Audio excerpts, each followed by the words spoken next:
올해 하반기 신앙 강좌 온라인 바이블 캠프에 오신 여러분들을 환영합니다. 우리 전체 제목을 잊혀진 시간을 찾아서라고 정했고, 포로기 이후서부터 예수님 오시기 바로 전 세례 요한까지의 이스라엘의 역사를 우리가 살펴보려고 하는데, 거기에는 이스라엘의 그 포로기 이후의 역사, 그리고 우리가 흔히 말하는 신구약 중간사, 이런 내용들이 담기게 됩니다. 사실 우리가 구약의 족장들의 이야기, 출애굽, 또 왕조, 다윗, 그 다음에 북이스라엘, 남유다, 이런 얘기들 쭉 하고 신약 얘기하고, 그런 데는 어느 정도 우리가 익숙했지만은 이렇게 포로기 이후의 이야기, 그리고 신약이 본격적으로 등장하기 전에 그 세례 요한까지의 이야기는 참 쉽게 이렇게 연결해서 다룬 적이 많이 없지요. 이제 우리가 이번에 그것을 4번의 강의를 걸쳐서 다뤄보려고 하는데, 여러분 좋은 시간이 되시기를 바랍니다. 우리가 왜 포로기와 신구약 중간기를 공부해야 될까요? 하는 내용을 먼저 잠깐 살펴보지요. 지도를 하나 보시겠습니다. 잘 아는 우리 이스라엘, 또 중동, 그리고 또 로마, 그리스의 지중해 중심으로 한 지도인데요.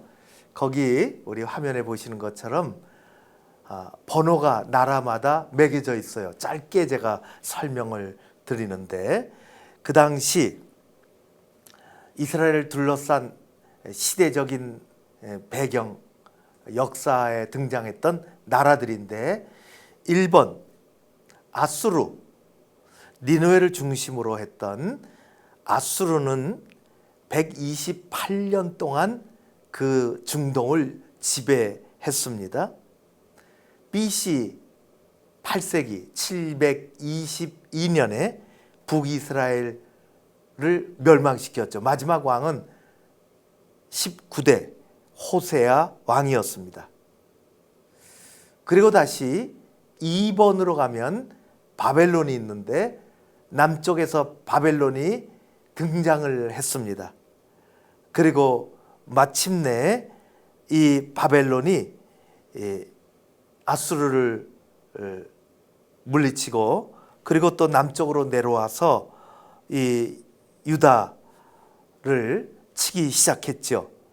우리가 잘 아는 것처럼 그렇게 해서 BC 586년에 느부갓네살 왕이 시드기야 왕, 유다의 20번째 왕인 시드기야 왕을 붙잡아감으로 유다 나라는 망하게 됩니다.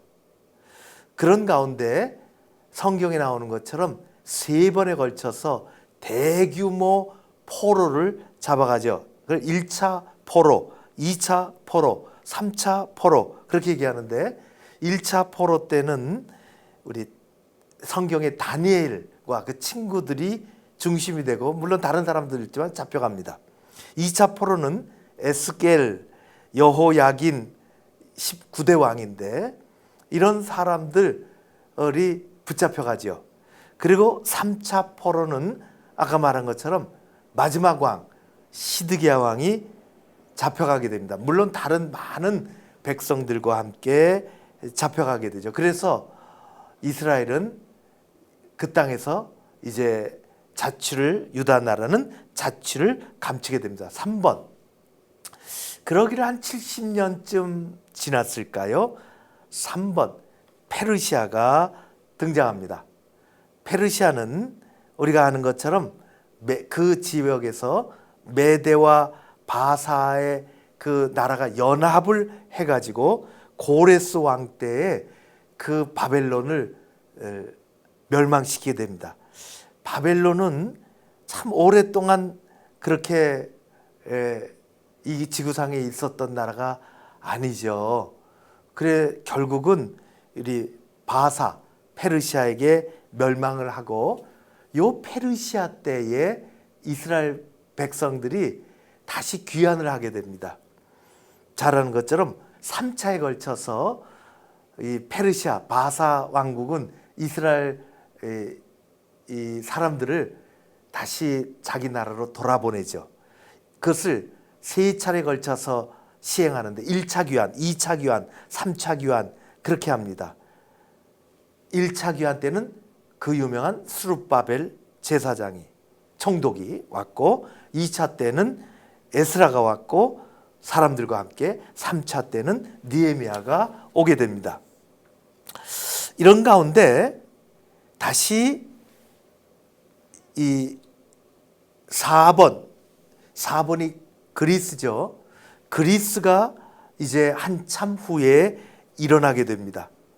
이 그리스가 일어난 것은 우리가 잘 아는 것처럼 알렉산더 대왕이 이 중동 또 아시아까지 전부 지배했기 때문에 그렇죠. 헬라 제국이 건설되는 건데 이 헬라 제국은 169년 정도 그 땅에 존속되어 있고 이런 1번, 2번, 3번, 4번까지 그리스까지 다 이스라엘을 지배하게 되고 그 후에 로마가 일어나기 전에 6번 로마가 일어나기 전에 이스라엘은 약 100년 가까이 독립을 하게 됩니다.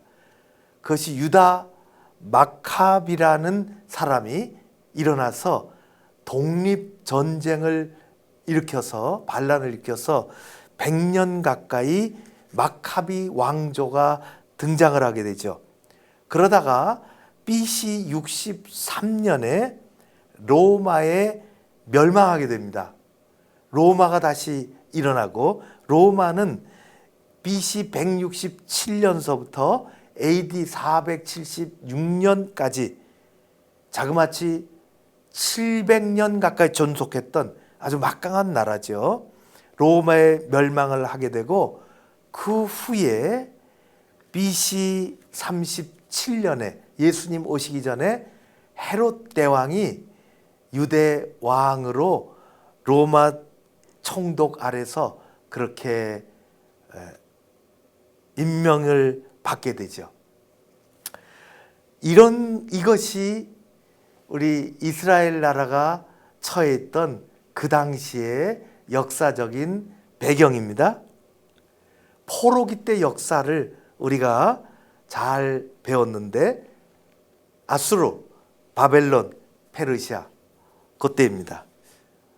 첫 번째 화면을 보시면은요. 포로기를 공부하는 이유가 크게 보면은 두 가지가 있어요. 첫 번째는 징계의 시간입니다. 하나님께서 약속의 땅, 축복의 땅에 살지 못하게 죄 지은 그들을 징계하셔서 저 멀리 다른 나라로 포로로 잡혀가게 만드셨죠. 그것이 바벨론 포로 생활. 그 이전서부터 그래서 약 70년 또 북이스라엘까지 하면 100년 넘게 나라가 다 잡혀가고 풍지박산이 됐습니다. 이게 징계의 시간이죠. 그 다음에 그럼 그 시간에는 아무 의미가 없느냐? 그렇지 않고 메시아의 대망이 있습니다. 하나님께서 그들을 다시 돌려보내 주실 것이라는 그러한 희망, 그리고 그 가운데 메시아가 다시 오실 거라는 그러한 것. 그래서 마치 긴 겨울 동안에 땅이 잠자고 있다가 봄에 다시 일어나는 것처럼 안식의 기간이 오는 것입니다. 있는 것입니다. 이 안식과 메시아의 대망의 기간이라고 할 수 있죠. 이것이 우리가 포로기를 공부하는 아주 중요한 두 가지 이유입니다. 자, 이제 우리는 이런 역사 속에서 우리나라와 한국교회를 생각하게 됩니다. 루터는 로마 교회가 바벨론의 포로가 되었다는 글을 쓴 적이 있습니다. 교회가 하나님의 말씀을 거역하고 하나님의 뜻 바깥에 있으면 그것은 역사적으로 심판을 받는다는 것이죠. 이스라엘 백성들이 그렇게 되었습니다. 우리나라도, 우리 교회도, 우리 한국교회도 마찬가지죠. 우리는 끊임없이 개혁하고 갱신하고 깨어 기도하고 기득권을 내려놓고 주장하지 않고 타성에 젖지 않으며 예수 복음 전하는데 최선을 다하고 하나님의 나라 이뤄가는데 우리는 모든 것을 다해야 된다는 것을 우리는 포로기 이스라엘 백성들의 삶 속에서 배우게 되는 것입니다. 이런 것들을 우리가 공부하게 될 것입니다. 이제 두 번째로 보면 신구약 중간사를 공부하는 이유, 화면을 한번 보시겠습니다. 이게 폼페이 카사델 파우노라는 유적의 벽면에 그려져 있는 그러한 한 사람의 벽화입니다. 알렉산드로스, 자라는 알렉산더 대왕입니다. 이 알렉산더 대왕이 아까 얘기한 것처럼 이 그리스, 마케도니아, 또 중동, 이스라엘, 또 저 인도까지 이 다 정복을 하고 그랬던 시절에 또 로마에 이르기까지 아주 중요한 일이 일어났지요. 알렉산더 대왕이 했던 아주 중요한 일이 많이 있는데 그 중에 우리 복음, 또 우리 유대교, 또 하나님의 이 선교와 관계되어 있는 것이 하나 있다면 그것은 언어의 통일입니다. 알렉산더 대왕은 그리스 문화를 온 세상에 다 펼쳤죠. 그래서 헬레니즘 문화가 일어났습니다. 그 중에 중요한 것은 이 헬라어가 지금의 영어처럼 온 세상에 다 쓰여졌다는 것입니다. 이 언어의 통일, 이것이 너무너무 중요해요. 그래서 이제 다시 이제 신약의 시대가 왔을 때 이 그리스어, 헬라어로 다 공부하고 또 일상 언어가 되고 그것을 가지고 전하는 이 언어의 통일이 정말 중요한 것입니다. 두 번째 그림을 보면은 에스라가 첫 번째 그림은 우리 율법책을 읽는 시리아의 유대인 회당에서 발견한 것입니다. 에스라가 율법책을 읽는데 아무도 책을 읽을 수 있는 사람이 당시는 없었습니다. 물론 책도 귀했지만은 이것은 파피루스에 있는 70인역인데 시편 90편의 일부가 기록되어 있는 건데 모세의 기도죠. 시편 90편 너무너무 유명한 것인데 이 70인역이 중요합니다. 이것은 이 성경인데 그 이스라엘 백성들이 흩어져 살고 그럴 때 이집트의 알렉산드리아에도 많은 사람들이 모여 살았는데 그때에 이 아까 얘기한 헬라어가 주된 언어인데 사람들이 그거는 그래도 읽을 수가 있고 그거는 그래도 볼 수가 있는데 히브리어 성경을 사람이 잘 읽지 못하는 히브리어 성경을 헬라어 성경으로 최초로 번역했다는 것입니다. 그것을 우리는 70인역 또 조금 전문적인 영어로 하면 셉투아진트 그렇게 얘기합니다.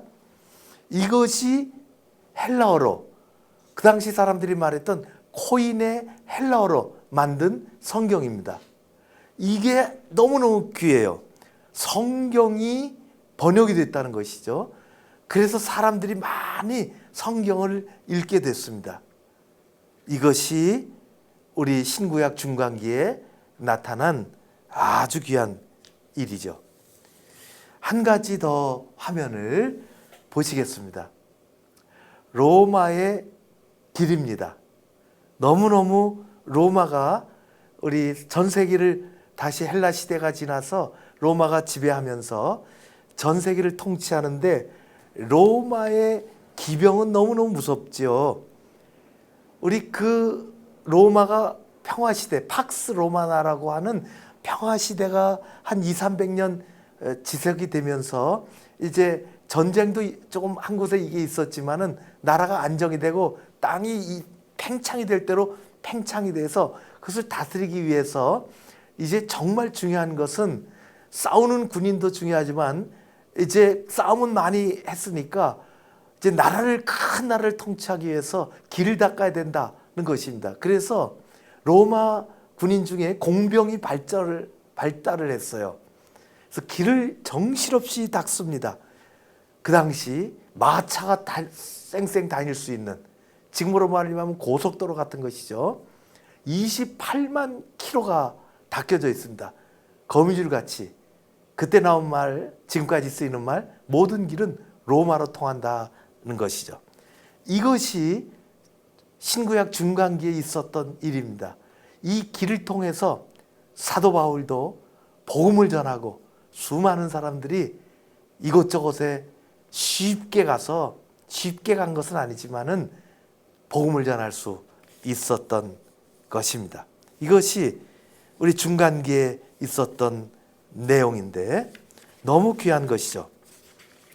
우리 마지막 한 가지 화면을 이제 더 보고 정리를 하려고 합니다. 중간기 헬라 시대, 로마 시대, 성경에는 나오지 않지만은 이것을 공부하는 이유, 우리가 여러분 잘 공부할 터인데 언어의 통일이 그 가운데 있었고 72년 성경이 번역이 되었고 로마가 도로를 확장을 했고 그래서 복음 전파를 위한 준비가 다 잘 되어진 다음에 이제 때가 되어, 갈라디아에서 말하는 것처럼 때가 되어 예수 그리스도 이 땅에 오시게 됐고 이제 사도들이 전 세계로, 사도 바울이 또 로마 곳곳에 가서 복음을 전할 수 있었던 것입니다. 우리는 그것까지를 공부하려고 하는 것입니다. 여러분들에게 아주 유익한 시간이 되기를 간절히 바라고, 이 화면 또 앞으로 전개되어지는 이 강의를 통해서 여러분에게 큰 그런 도전이 있으시기를 바랍니다. 고맙습니다. 잠깐 기도하겠습니다. 하나님 아버지, 온라인 바이블 캠프 잊혀진 시간을 찾아서 이렇게 시작합니다. 포로 이후로부터 세례 요한에 이르기까지 이스라엘 역사를 더듬으며 복음의 일들을, 예비 작업들을 살펴보려고 합니다. 하나님께서 시간마다 성령으로 역사하여 주시옵소서. 예수님 이름으로 기도하옵나이다. 아멘.